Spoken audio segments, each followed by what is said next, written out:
शरीर पर चमकते आभूषण, गले और कलाई पर रुद्राक्ष की माला, माथे पर अष्टगंध का त्रिपुंड।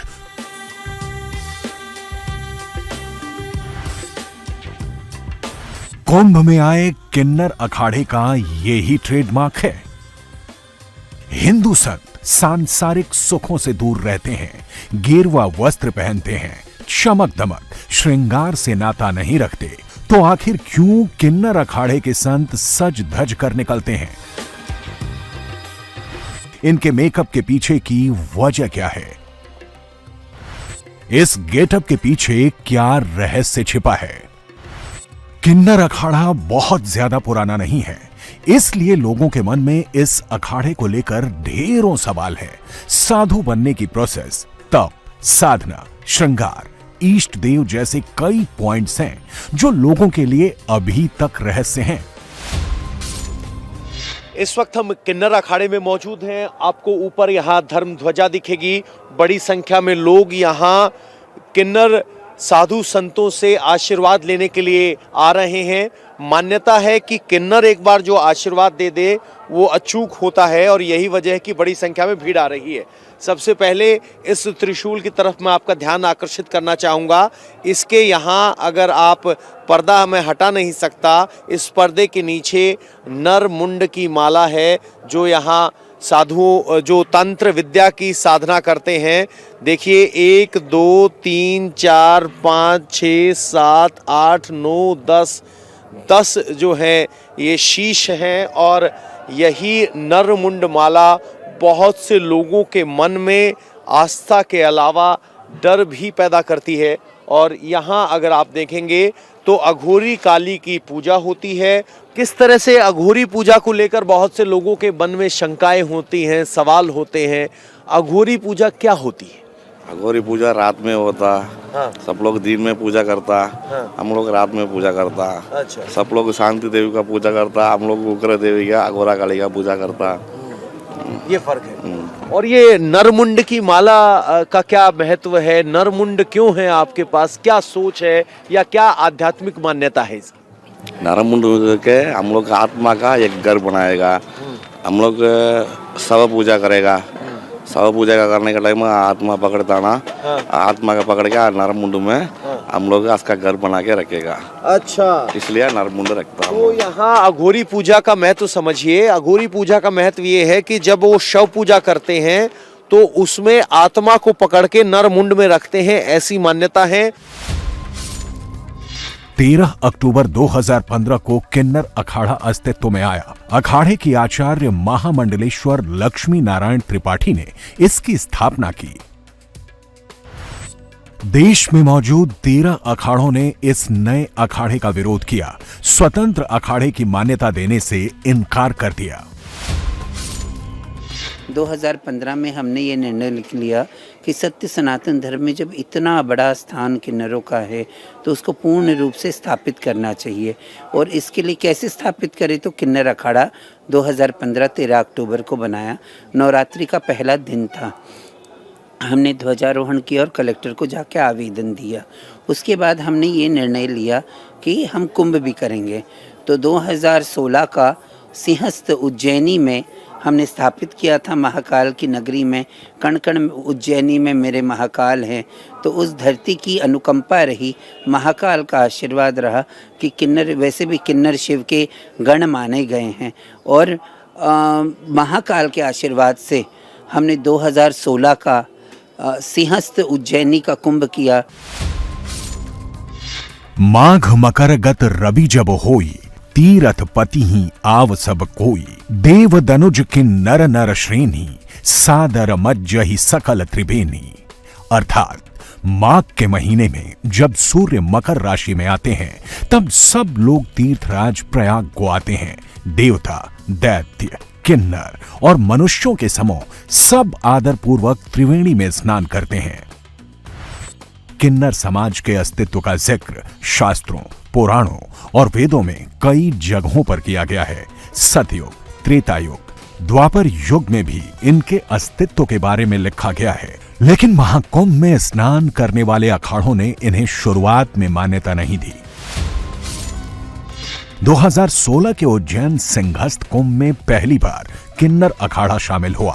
2019 के प्रयागराज कुंभ में भी किन्नर अखाड़ा मौजूद रहा और 2019 में किन्नर अखाड़े का जूना अखाड़े ने विलय कर लिया।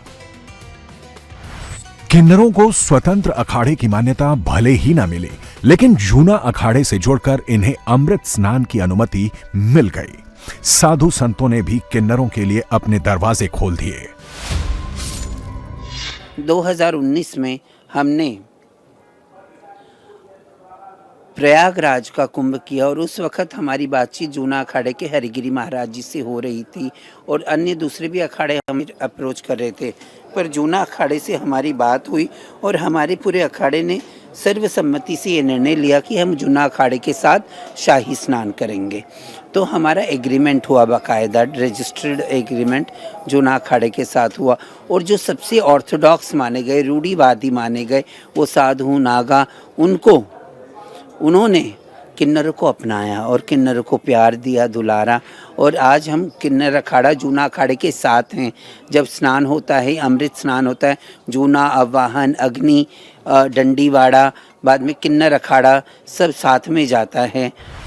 आमतौर पर साधु सादगी पसंद और साधारण जीवन जीने वाले होते हैं, लेकिन किन्नर अखाड़े के साधु सज धज कर पूजा पाठ या शाही स्नान के लिए निकलते हैं।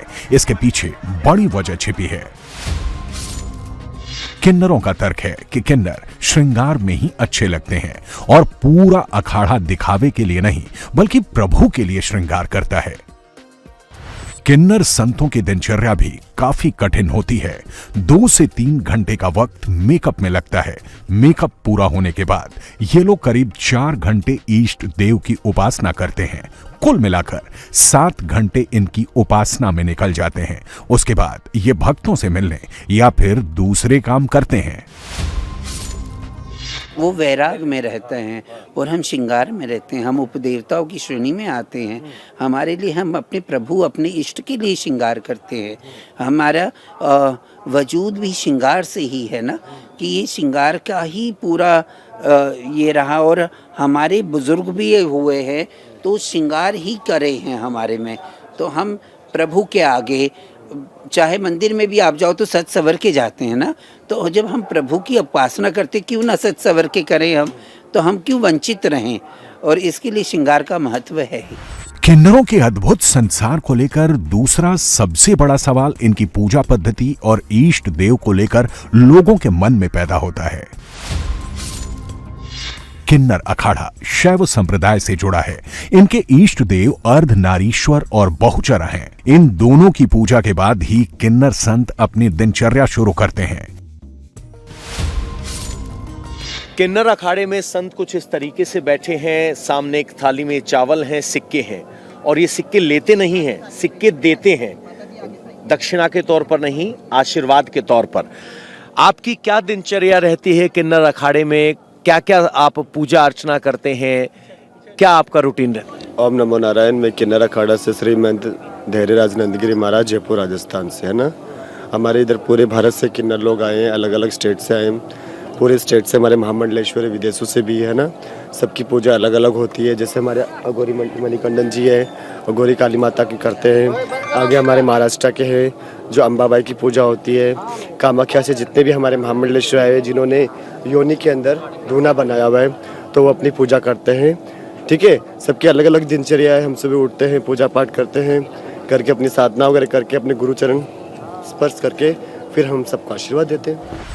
किन्नर संतों की पूजा पद्धति आम साधु संतों से थोड़ी अलग होती है। इनकी साधना का रहस्य जानने के लिए और इनका आशीर्वाद लेने के लिए लोगों की भीड़ उमड़ती है। ये हवन कुंड अपने आप में अलग है, क्योंकि ये योनि स्वरूप का पूजन है, इसीलिए हवन कुंड को इस तरीके से बनाया गया है। कुछ नागा साधु आपको दिख रहे होंगे, क्योंकि इन साधुओं का जूना अखाड़े से संपर्क है, तो किन्नर अखाड़े के साधुओं से मिलने के लिए जूना अखाड़े के नागा साधु आए हैं। ओम नमो नारायण।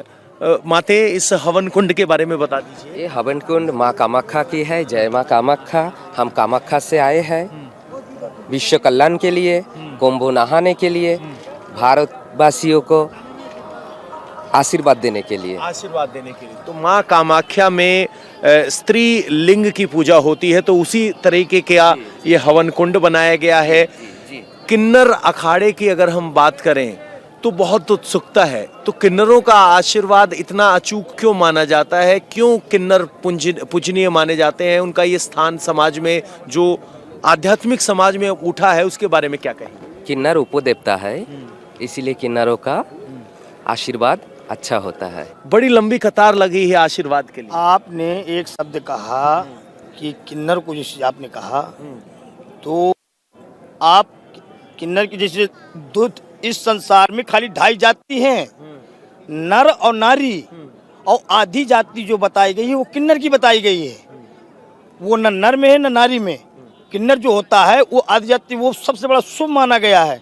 अगर सुबह सुबह आप लोग कोई शुभ कार्य के लिए जा रहे हैं, कोई अच्छे काम के लिए जा रहे हैं, और अगर आपको किसी किन्नर के दर्शन हो जाएं तो बहुत बड़ा शुभ होता है, वो काम आपका फेल ही नहीं हो सकता। देश में मौजूद 13 अखाड़ों की तरह किन्नर अखाड़े ने भी अपने पदों के हिसाब से व्यवस्था बनाई हुई है। किन्नर अखाड़े में सर्वोच्च पद आचार्य महामंडलेश्वर का होता है। इस पर अभी लक्ष्मी नारायण त्रिपाठी आसीन हैं। इसके बाद महामंडलेश्वर, श्री महंत, महंत, थानापति के पद बनाए गए हैं। हर पद को अपनी जिम्मेदारी और काम बांटा गया है। किन्नर अखाड़े का जब जिक्र होता है तो लोगों को लगता है कि इस अखाड़े में मौजूद सारे संत किन्नर ही होंगे, लेकिन ऐसा नहीं है। किन्नर अखाड़े में आम महिला या पुरुष भी शामिल हो सकता है। अखाड़े में मौजूद किसी संत को अपना गुरु बनाकर शिक्षा और दीक्षा ले सकता है। हमारे इधर अभी कल ही हमने महामंडलेश्वर बनाया अघोरी गुरु मणिकंडन को, वो पुरुष है। हमने कल ही श्री महंत बनाया रेणुका नंदगिरी को, वो नारी हैं। किन्नर तिरस्कार, हे दृष्टि समाज में क्या होती, किन्नरों से अच्छा कोई नहीं जानता। तो हमने किसी के लिए अपने अखाड़े बंद नहीं किए हैं। 2015 में शुरू हुआ छोटा सा किन्नर अखाड़ा अब बड़ा हो चुका है। मुंबई, दिल्ली, पंजाब जैसे शहरों में इनसे जुड़े संत मौजूद हैं। Malaysia, Thailand, Bangkok, Singapore, US, Britain, रूस, फ्रांस जैसे देशों में भी इस अखाड़े के संत मौजूद हैं। देश में मौजूद अखाड़ों के पास पहले से जमीन और संपत्ति मौजूद थी। पूरे देश में मठ मंदिर पहले से ही बने हुए थे, लेकिन किन्नरों के पास ऐसी कोई संपत्ति या मठ पहले से मौजूद नहीं थे। इसलिए 2015 में अखाड़ा बनाने के बाद किन्नर समुदाय ने इस पर तेजी से काम शुरू कर दिया। किन्नर अखाड़े का पहला आश्रम श्रीधाम वृंदावन में बना, जिसका नाम शिव मंदिर किन्नर अखाड़ा सोमनाथ आश्रम पायलट बाबा श्रीधाम वृंदावन रखा गया। यह आश्रम किन्नर अखाड़े को जूना अखाड़े के महामंडलेश्वर स्वामी सोमनाथ जी महाराज पायलट बाबा ने दिया। इसके अलावा देश भर के किन्नर अखाड़े में 10 मठ मौजूद हैं। हरिद्वार में श्री दशनाम जूना अखाड़ा किन्नर धाम मठ भी है। किन्नर अखाड़े का अच्छा खासा विस्तार हो चुका है। अभी तक इस अखाड़े में 200 लोगों को महामंडलेश्वर, मंडलेश्वर, पीठाधीश्वर और महंत की पदवी दी जा चुकी है। जूना अखाड़े से जुड़े किन्नर शैव पंथ को मानने वाले हैं, लेकिन ऐसा नहीं है कि हर किन्नर संत के लिए शिव की उपासना अनिवार्य है। इस अखाड़े में अपने हिसाब से पूजा पद्धति अपनाने की छूट दी गई है। किन्नर अखाड़े के अंदर 13 उप अखाड़े बनाए गए हैं, जिसमें भगवान शिव, विष्णु, गुरु नानक देव को मानने वाले किन्नर मौजूद हैं। अनुशासन और मर्यादा के मामलों में किन्नर जूना अखाड़ों के नियमों का पूरी तरह से पालन करते हैं, लेकिन फिर भी इनकी दुनिया आम साधु संतों से बेहद अलग है। किन्नर अखाड़े से जुड़े ज्यादातर संत काफी हाईटेक हैं, सोशल मीडिया पर एक्टिव हैं। किन्नरों के अखाड़े को लेकर सबसे ज्यादा चर्चा तंत्र मंत्र को लेकर होती है। लोग जब अखाड़े में आते हैं तो इन्हें नरमुंड अलग अलग तरह के हवन कुंड दिखते हैं, जो लोगों में कौतूहल पैदा करते हैं। ये मानव हड्डी है माता जी, ये मानव हड्डी है। और ये खोपड़ी जी, ये भी मानव हड्डी है। जी देख लीजिए, देखिए ये मानव खोपड़ी है और उसकी आंख में नींबू लगाए गए हैं। ये तस्वीरें देख के बहुत से लोग डर जाते हैं, आप नहीं डरते, तो क्या है ये, इसका संदर्भ क्या है, इसको क्या मान के आप अपने पास रखते हैं? देखिए जैसे हमें बहुत सी चीज़ें पता नहीं होती, जिन चीज़ों के बारे में हमें पता नहीं उनके बारे में हमेशा डर ही लगता है। एक बार चीज़ें पता कर लो, वो अपना उसको सीखो, उसको जानो, फिर आपको उसके बारे में पूरी जानकारी मिल जाएगी। इसलिए डरने की कोई, ये सभी के पूरे सभी के अंगों में तो है, ये सबके पास सभी के पास है, सिर्फ दिखाई नहीं दे रही, पर अंदर से तो है सभी के पास जो भी है, और उसमें क्या गलत है, ठीक है। तो इसका ये किस लिए इस्तेमाल करते हैं आप? जी, कोई जैसे हमारी देखिए साधना में ये किसकी गुप्त भूमिका साधना होती है हमारी। गुप्त साधना जो होती है वो ऐसे मीडिया के सामने या किसी के सामने नहीं बताया जाता। अच्छा। हमारे कुछ गुप्त तांत्रिक कुछ कर्म होते हैं, जो भी है, जो साधनाएं होती है, उसको सामने किसी के नहीं दिखाया जाता। तो कह रहे हैं कि गुप्त साधनाएं होती हैं और यहाँ अलग अलग स्वरूप में लोग अपनी अलग अलग साधना कर रहे हैं। ये माँ कामाख्या की भूमि से आए हैं तो इनकी साधना ऐसी है, वहाँ अघोरी हैं तो उनकी साधना अलग है, वहाँ माता के भक्त हैं तो उनके साथ शेरा वाली माँ की तरह एक शेर है। तो ऐसे अलग अलग जिस तरीके